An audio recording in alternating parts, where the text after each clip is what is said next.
Karen saw me light a small campfire by my own lake and acted like I was committing a felony. Called 911, shouted about fire hazards and community violations. But here's the twist. That land isn't hers. It's mine. The fire pit, the dock, the shoreline, all private property. Now, after a quick zoning check and a couple of calls, the HOA needs my written permission just to host a barbecue. Yeah, flames still lit, just on my terms. The sky over the lake always turned the softest kind of blue right before sunset, like the color of calm itself. That evening, it felt especially earned. It had been a long week in the city. Emails, meetings, that constant dull roar of traffic that makes you forget what silence feels like. So when the weekend rolled around, I packed up my truck, picked up my niece from her parents' place, and drove us both out to the cabin I'd inherited just 6 months earlier. It was old, hand-built by my grandfather in the 70s, but sturdy, clean, humble. A little dock stretched out into the water, and a circle of stones marked the fire pit, set back safely from the trees, close enough to hear the lake lap at the shore. My niece, Olivia, was 8, curious, thoughtful, and wide-eyed with wonder the moment we pulled up. "Can we roast marshmallows?" she asked, standing barefoot in the grass. "You bet," I said. "That's what the fire pit's for." The pit had been in the same spot for decades. Legal. Inspected. I'd even installed a new spark screen and cleared the brush a week prior. We stacked some dry firewood, lit the tinder, and soon the fire crackled warmly beneath the dusk. Olivia settled in with her marshmallow stick, careful and proud. I leaned back in a camp chair and listened to the sounds you can't hear in the city: loons, frogs, the wind brushing trees instead of concrete. I wasn't thinking about the HOA. I hadn't even remembered they bordered the far side of the lake. But apparently, someone had. 20 minutes later, the peace cracked. We heard footsteps, heavy ones, fast and pointed, like someone trying to make a statement with each step. I turned toward the trailhead, technically not public access, but used often by nosy neighbors. And there she was. Karen, black windbreaker, clipboard, a phone already raised her ear. She wasn't walking toward us. She was storming. "Excuse me. Excuse me. What do you think you're doing?" I stood up, calm but firm. Olivia clutched her marshmallow stick like it was a lightsaber. "Evening," I said. "Just enjoying the lake." She pointed at the fire. "That's illegal. There are fire bans in this area, and this is common space under HOA regulation." I blinked. "Ma'am, this is my land. I own it. The fire is contained and legal. I've maintained this pit for years." "You can't just say that," she snapped. "We have rules. No open flames within 100 feet of water lines, wildlife zones, or footpaths. That's a violation of Articles 3A and 5C. She didn't ask my name. She didn't ask for proof. She just turned and told her phone. "Yes, 911? I'm at the East Lake Path. There's an unauthorized campfire on HOA land. Yes, children are present. It looks dangerous. Now I've been calm in plenty of ridiculous situations. But this was insane. She wasn't concerned. She wasn't trying to keep anyone safe. She was trying to win. Even when I repeated, "This is my land," she waved it off like I'd said the sky was purple. Olivia whispered, "Are we in trouble?" I shook my head. "No, but someone else might be." 15 minutes later, the flashing lights of a county deputy and a local fire truck lit up the trail. Karen met them before they even got near us. "There. See? Look at that. An active fire, unsupervised children, and no permits. This could turn into a full-blown hazard." The fireman glanced at the pit. Well contained, screened, legal. The deputy turned to me. "Evening, sir. Can I see your ID and any land records?" "Absolutely," I said, pulling out a folder from my camp pack. I'd started keeping it on me after hearing too many stories like this. I handed over my ID, a copy of my deed, and a printed zoning map. The fireman crouched by the pit, measured the radius, checked the water bucket beside it, then nodded. "This fire's good. You cleared the brush right. Pit's compliant. Nothing to worry about here." Karen's jaw dropped. But he's not in the HOA. The deputy gave a small, tired shrug. "He doesn't have to be. This parcel's private, not part of your jurisdiction." "I want to press charges," she barked. "For She stammered. Endangering the community. There's no crime here, the deputy said. You made a false emergency call for a legal campfire on private land. He turned to me. You want to press trespass charges? I looked at Olivia, then at the fire, still flickering gently. Not tonight, I said, but I'd like her to leave. Karen looked stunned, like she was watching a movie play out in reverse. But the moment the deputy gestured for her to head back down the path, she went, without another word. The silence afterward was even better than before. Olivia looked at me, a little unsure. She's gone. I nodded. Yep, and she's not coming back.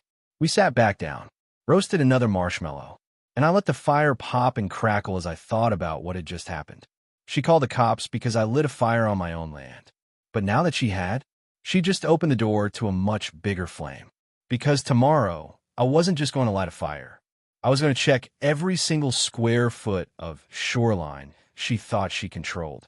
And when I found what I suspected was true, she'd need my permission just to host her little HOA BBQs again. The next morning, I woke up before the sun and before Olivia stirred from the upstairs bunk.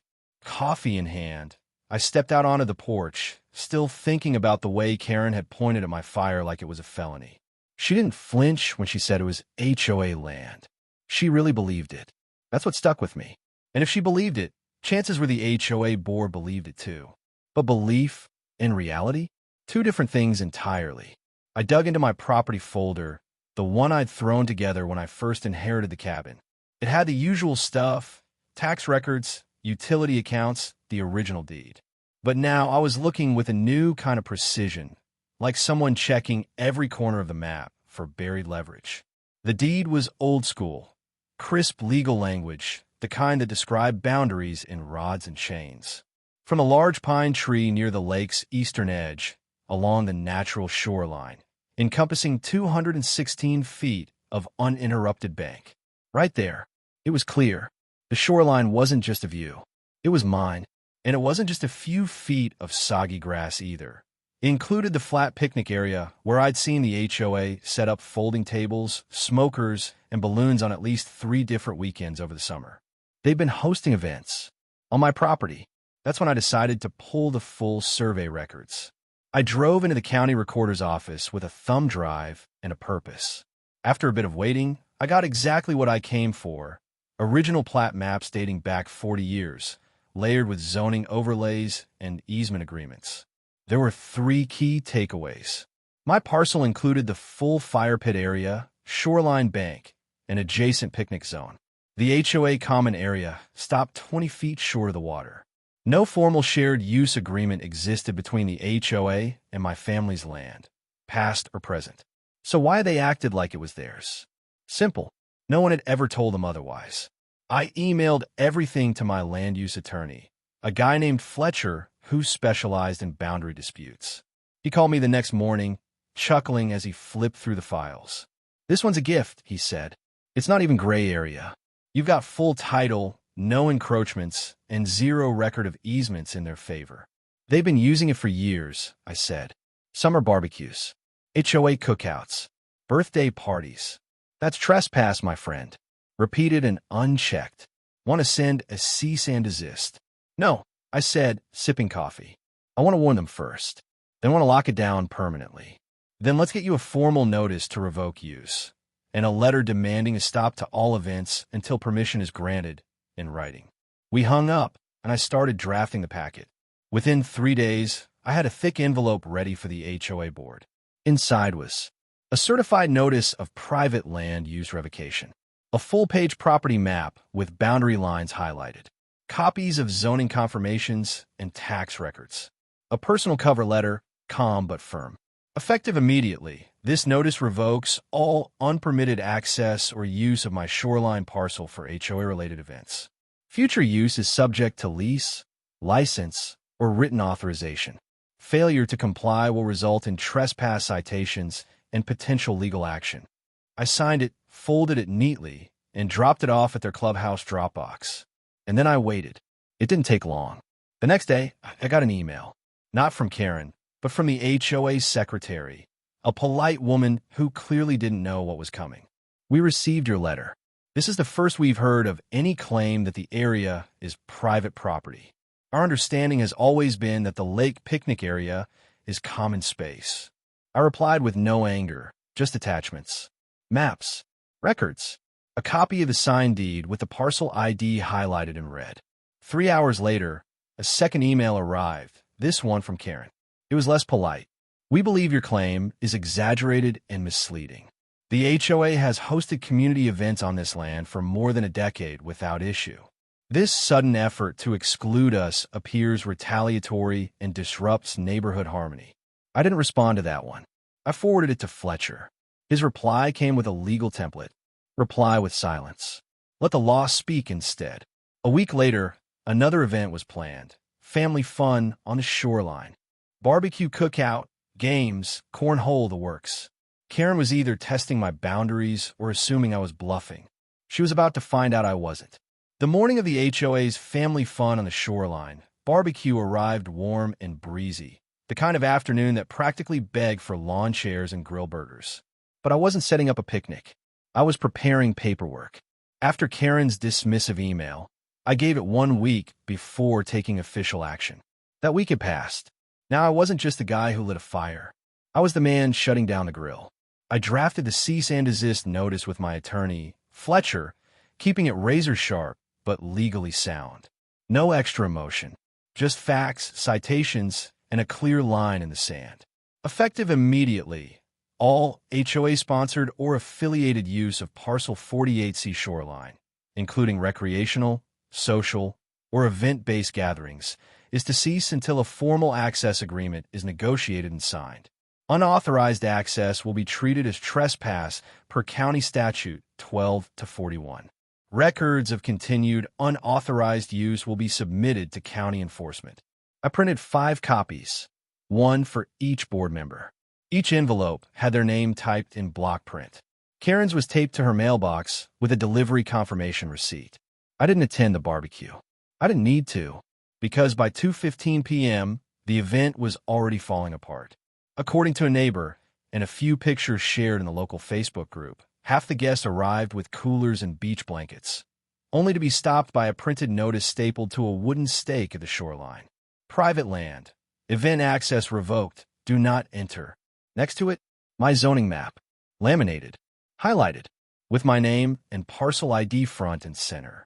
By 3 p.m., Karen was red-faced and pacing the edge of the lawn like a general without a battlefield. By 4 p.m., the grill had been wheeled back to the clubhouse and used. The lakefront was quiet and empty. That Monday, the HOA called an emergency board meeting. I showed up, not because I had to, but because I knew exactly what was going to happen, and I wanted Karen to watch it unfold. The room wasn't packed, but it was restless. Neighbors murmured. A few looked at me with surprise, a few with respect. Karen sat at the center table, trying to maintain her usual posture of authority. But the clipboard in front of her was trembling. First came the posturing. I'd like to begin by saying this board has always acted with the best interest of the community, Karen began. What we've experienced this weekend is a disruption to our traditions and our shared enjoyment of the lakefront. The idea that one individual can revoke decades of open use. I raised my hand. I'm going to stop you right there. She blinked. This isn't about tradition, I said. It's about ownership. And legally, that land is mine. It always has been. I brought the records again for those who missed them. I handed copies of the survey, deed, and cease and desist letter to each board member. I'm not here to argue, I added. I'm here to offer a solution. You could feel the energy in the room shift. Even the treasurer leaned forward. I'm proposing a written lease, I said. Annual or event-based, your choice. But for now on, you use my shoreline, you get my signature. In return, I won't pursue damages or retroactive rent for the years it's been used without permission. Karen opened her mouth, but this time, someone else beat her to it. The secretary. He has the deed, Karen. It's over. Then the treasurer. Can we afford a legal fight right now? Because we already had to delay road resurfacing. Then a homeowner in the crowd. Honestly, if all it takes is asking permission, maybe we should just ask. Karen's voice broke through again, sharp and bitter. This is vindictive. He only started this after I reported him for an unsafe fire. I smiled. No, you started this when you trespassed. I'm just finishing it with a signature.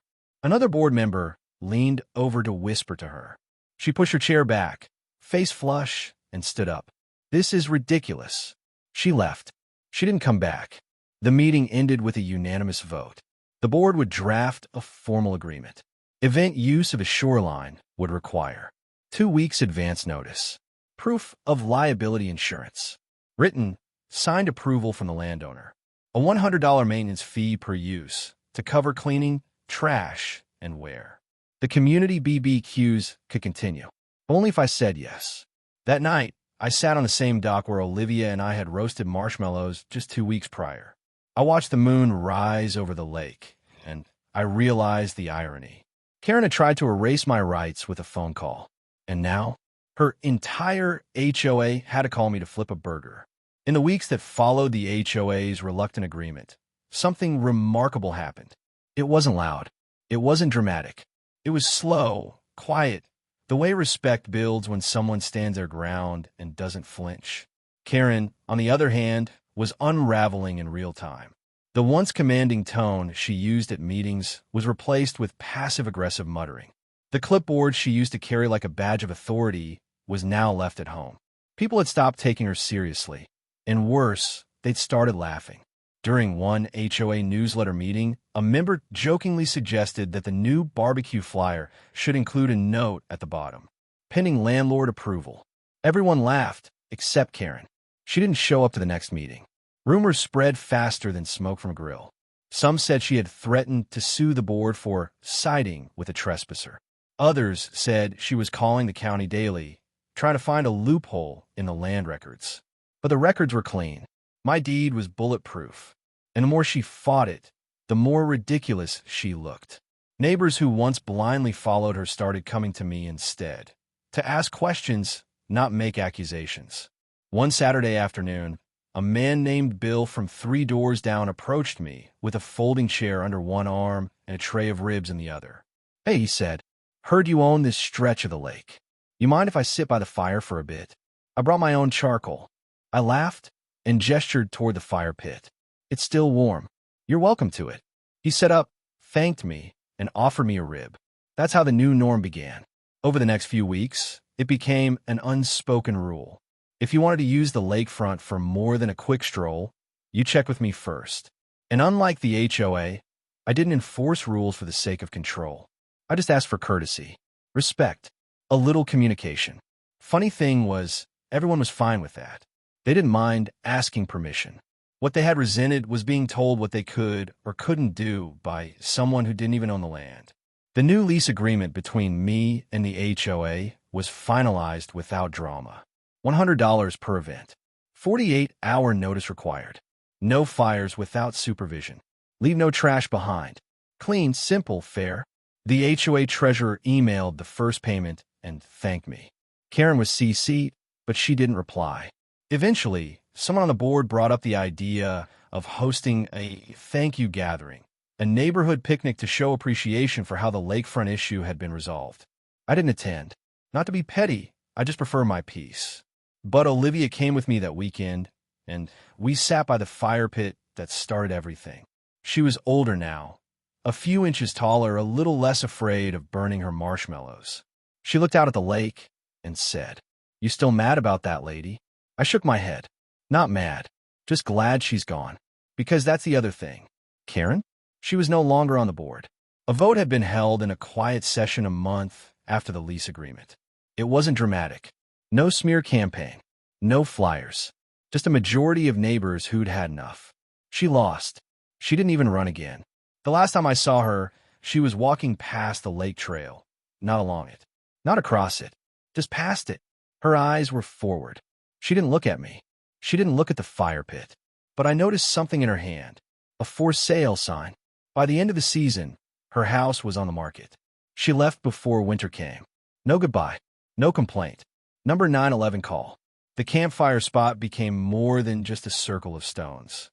It became a symbol, not of revenge, but of boundaries, of how one simple act, a fire, a fishing trip, a moment of peace, could expose how fake power collapses under the weight of a real deed. Neighbors started calling it the line. Let's set up chairs near the line. Are we grilling at the line this year?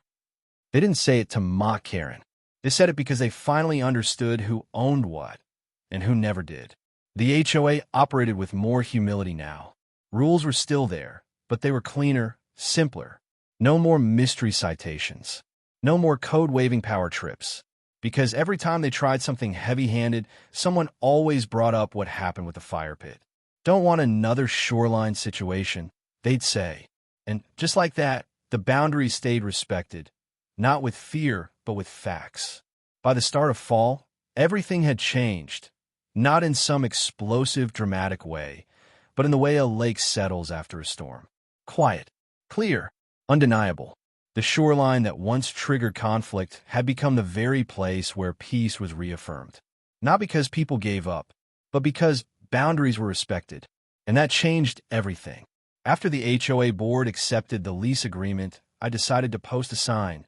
Not to be rude, but to be clear. Just one. Wooden. Sanded smooth. Stained to match the cabin. It read, "Private land, shared by invitation only." It didn't spark outrage. In fact, most folks seemed relieved. It gave structure, a new way forward. People knew where the line was now, and they stayed on the right side of it. I also laid out my terms, plain and simple. No HOA sponsor events without 48 hours notice. No harassment, monitoring, or security walk-bys. All visitors, especially kids, are welcome when they respect the land. That last one mattered most to me, because when Karen tried to shut us down, it wasn't just about a campfire. It was about what that fire meant. A father spending time with his niece.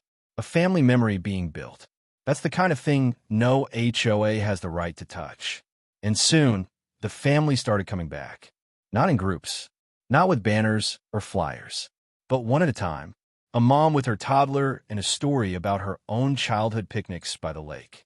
A teenager asking if it was okay to set up a folding chair to sketch the water. Even the board treasurer stopped by one evening to say thanks. Not for letting them rent the land, but for standing up before things got worse. As for Karen, she was voted out quietly during the next election. No fanfare. No protest. She didn't even show up to vote. A neighbor later told me she'd listed her house, citing hostility and tension in the community, never once admitting that she'd caused most of it. By winter, the house was sold. And just like that, she was gone. But the fire pit, it stayed. And on more than one cool, silent night, I lit it again, not out of spite, but out of peace. Sometimes Olivia came by, older now, but still asking for marshmallows. Sometimes I sat alone, the flames reflecting in the lake, thinking about how everything started with a spark, and how that spark revealed everything. Power, entitlement, and in the end, ownership. I didn't win by yelling. I didn't win by threatening. I won by knowing the truth, holding the deed, and never letting anyone walk over it again. And because of that, the land remained open, not to control, but to community, by invitation, on my terms. Sometimes a campfire is just warmth. And sometimes it's the flare that burns away fake power. When Karen called 911 because I lit a small, legal fire on my own land, she didn't just overstep, she exposed the foundation her authority stood on. Assumption, not ownership. That fire revealed more than heat. It revealed who actually held the deed and who'd just been playing landlord with a clipboard. She thought her HOA codes were stronger than my land rights. She thought shouting violation would scare me into silence. But the truth? The law doesn't answer to loud voices. It answers to facts. So I didn't argue. I documented. I filed. And then I built the one thing that silences busybodies better than any citation, a boundary backed by proof. Now the same people who try to shut down my peace, they need my signature to light up their barbecue grill. That's not revenge. That's real power, and it's called knowing what's yours. If someone tries to police your peace with made-up rules, don't shout. Don't panic. Just pull the deed, bring the map, and light your fire exactly where the law says you can. Because when you stand on solid ground, it doesn't matter how many rules they quote. You're the one who draws the line. And if they try to call the cops on your marshmallows, make sure the next grill they light up runs on your written permission.